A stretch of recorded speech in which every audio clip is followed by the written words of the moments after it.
Ashling and this is Amy Murphy. We're sisters. We're from Blue Ball, so just out the road, and we're delighted to be here for the Tullamore Chad Fest. Ashling and I first met on the 6th of September in 2013 at a local rugby club disco in Tullamore, which was 10 years ago this year.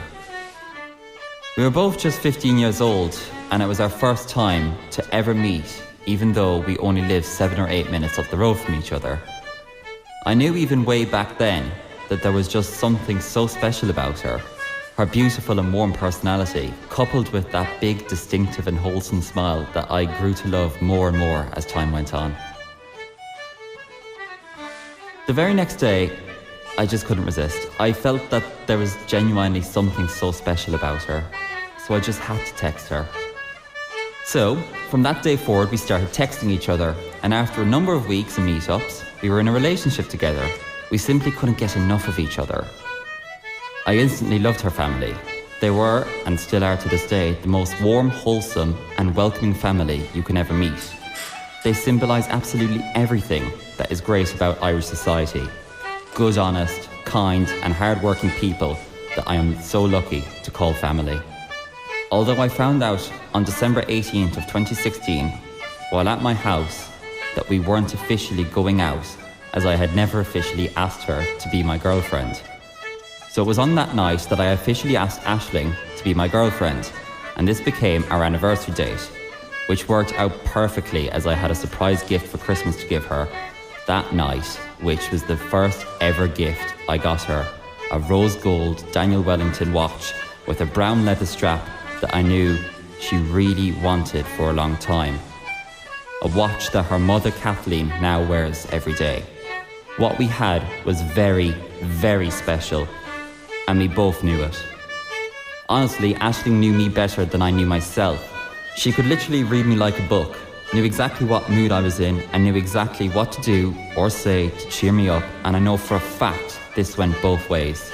In the entire time that we were together, we never had one single disagreement or one single little argument, which is something I loved about our relationship. We were both such planners.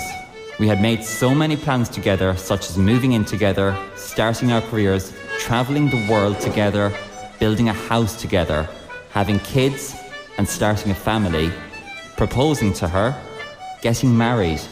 The list goes on and on. We had planned to move to Galway in late summer of 2022. After this, we had plans to move to Dubai for 1 to 2 years, as it was always Ashling's dream for as long as I've known her to teach in Dubai.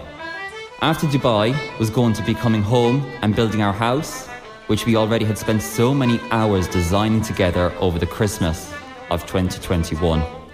We often discussed how many kids we'd love to have and how they'd be mighty little hurlers or camogie players and even better musicians. One thing Ashling used to always say to me was that if we were lucky enough to have a little boy someday, she always wanted to call him Rian, which is Irish for Ryan. In terms of marriage, there was just no question. I was going to marry the girl of my dreams and my soulmate. I knew the exact type of engagement ring she'd love. We would talk about the wedding day itself, what types of dress she'd love, how it would be in Mount Bolus Church, where the reception would be, just everything, even down to what our wedding song would be, which Ashling always wanted to be, "Can You Feel the Love Tonight" from The Lion King. When I used to drive home from her house, I always, every time, without fail, would say it out loud in the car, "I can't wait to marry that girl someday." I would have married Ashling a long time ago if I could, and I wish I did. But last year, on the 12th of January, I lost so much more than my girlfriend.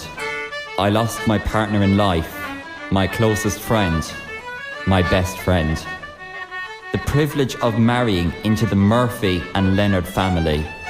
A role model for my little sister, future grandchildren from my parents and Ashling's parents, and great-grandchildren for my grandparents. Everything that I ever wanted in life, every single plan that I had in my life is now gone and cannot be brought back. Ashling was simply everything to me, and this is what I've lost. I never knew that there was a pain as severe and long-lasting as the physical and emotional pain that comes with losing the most important person in your life. It just doesn't make any sense to me how somebody who is just so insignificant, worthless, lowest of the low, burden to society, and overall a waste of life can completely and permanently destroy so many people's lives by taking the life of a person who is the complete opposite. A life with meaning, a life with dreams, a life of love and compassion, respect. A person who contributed to society in the best ways possible. It just sickens me to the core that someone can come to this country, be fully supported in terms of social housing, social welfare, and free medical care for over 10 years. Over 10 years.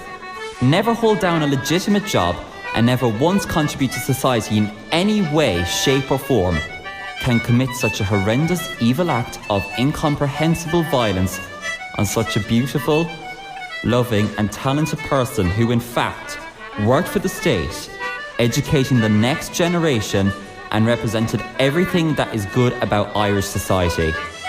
I feel like this country is no longer the country that Ashling and I grew up in, and has officially lost its innocence when a crime of this magnitude can be perpetrated in broad daylight. This country needs to wake up. This time, things have to change.